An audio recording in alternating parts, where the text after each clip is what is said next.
Hey guys, it's Bales. I'm looking at NBA player models, and I wanted to create a video to show basically how I use this tool and mainly the data that I'm using. I created a couple videos showing how to use the sliders, the actual models, and how to use our lineup optimizer for NFL, and that's going to be pretty much the same, emphasizing different stats obviously for basketball, but those videos are applicable to this, but because of all of the different data that we have for NBA, I just wanted to basically show you what I'm looking at and which stats I think are the most important. So the model I'm on now is the Fan model. Justin Fan runs our NBA product, and he's awesome. He does all the projections, he does all of the updates. They're updated immediately after news. He's incredible, and so I think we have the best projections, and just like NFL, you can edit these. So if I don't agree with J.R. Smith's 24.5 projection, I can change that and it will re-rate him. Any projection that you create has an X next to it. If you click the X, it'll go back to our current projection for him, and it'll re-rate that player.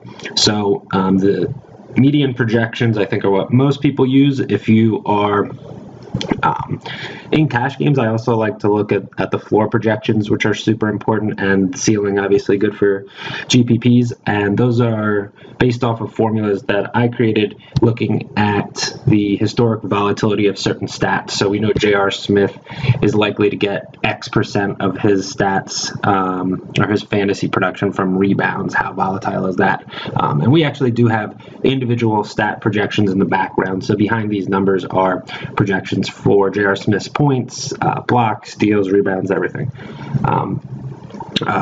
Projected plus minus and points per dollar, just like NFL, I care more about projected plus minus because it is sort of putting every player on an even playing field regardless of their salary, whereas points per dollar is going to be a little bit biased toward cheaper players who can pay off their salary a bit easier. So projected plus minus, I think, is a more valuable tool.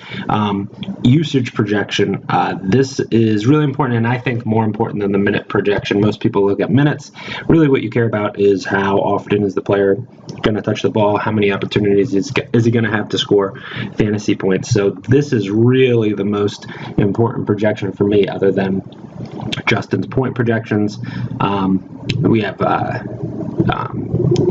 long-term usage for the player, player efficiency rating, which is a stat developed by John Hollinger at ESPN, the pro trends, again, super useful. These are predictive. I think that they might be a bit more predictive in NFL than NBA, but still very useful, and you can create your own trends in the trends product and have those show up here in the models.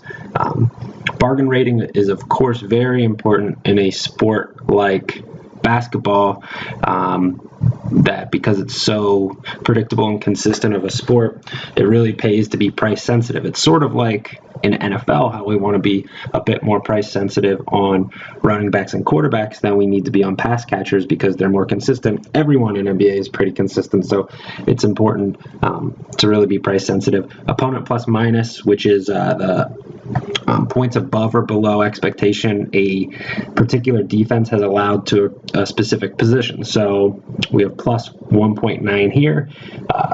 LeBron James going up against Milwaukee. That means Milwaukee has allowed 1.9 points per game above what you'd expect to opposing forwards, and above the expectation is based on their on the opponent's salaries.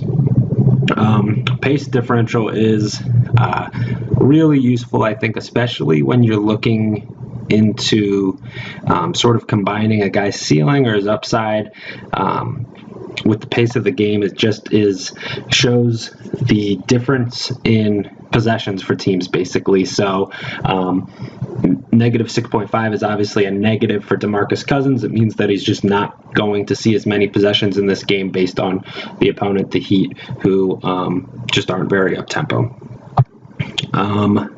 Then we have a few things that I use more as tiebreakers than anything else, the refs, and basically how beneficial they are, and then back-to-backs, days rest, important things for sure, but I think definitely not as important as some of the other things we talked about. Vegas, the number one thing I actually look for here is going to be the spread and the blowout potential. You obviously don't want players who are on teams that are up by 20 points because they're likely to come off of the court. The implied points, the Vegas implied team total, definitely important for upside, I think, in tournaments.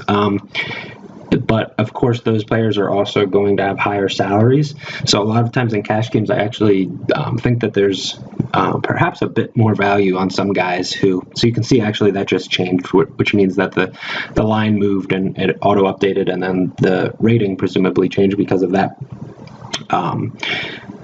But sometimes there's some players who are underpriced, who are on teams maybe not projected to score that many points, but every possession in basketball ends with fantasy points, whether it is a rebound, block shot, whatever it is. So points are always accumulating. So maybe sometimes some players and even the sites are a little bit biased toward the teams that score a lot of actual points.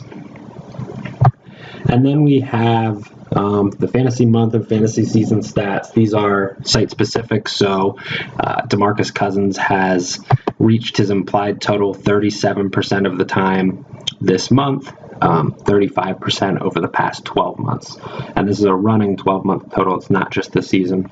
So I think that these season numbers, as long as guys are in the same situation, are actually very useful. So when you have a player who costs a lot, so DeAndre Jordan at 7,500, still reaching his implied points 46% of the time, shows that he's a really consistent player. You can look at the consistency and upside, and then over the past month, those numbers also very useful in NBA. A lot more predictive than in some other sports recent play.